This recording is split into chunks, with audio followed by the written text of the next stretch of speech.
Hello again.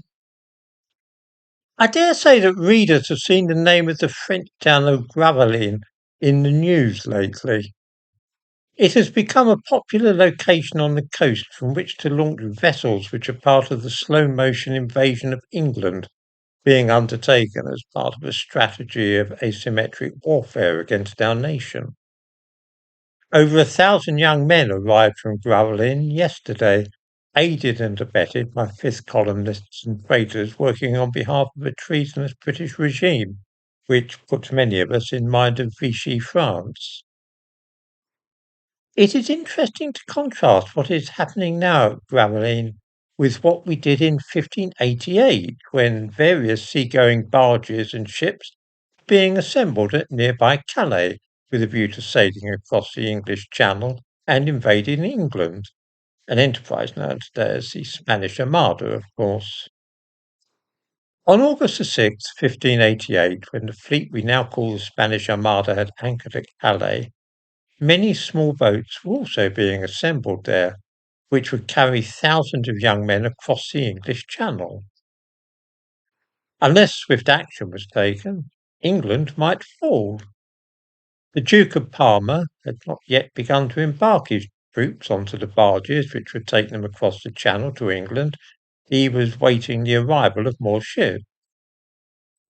Time was working against the English, and under Howard and Drake's direction, Francis Drake that is, a strategy was devised which it was hoped would put the Armada out of commission. The wind was blowing towards Calais, and so 8 old ships were loaded with barrels of pitch and kegs of gunpowder, which were surrounded with scrap iron to turn them into deadly bombs. On the night of August the 7th, these hell burners, as they were called, were set on fire and sent sailing towards the Spanish Armada, where it lay at anchor. The blazing ships, from which came at intervals huge explosions, which sent shrapnel scything through the men on the Spanish ships, caused panic, as well they might. The Spanish quickly cut their moorings and made into open water to escape fire ships. This was what the English fleet had been waiting for, and they played havoc with the Armada.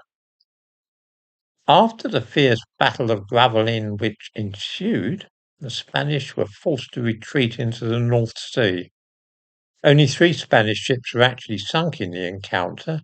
No English ships were lost, but the weather was worsening rapidly, and since the Armada was getting the worst of it, and the Channel itself was now securely under the control of the English, there was little to do for them to go where the wind took them. England had triumphed. Am I alone in wishing that as new invaders gather today at Gravelines, we feel unable or unwilling to launch a decisive attack of the kind which Drake managed? Would such a short, sharp shot act to end at once the present undesirable situation, whereby 1,000 men a day are able to sail unopposed into our territorial waters?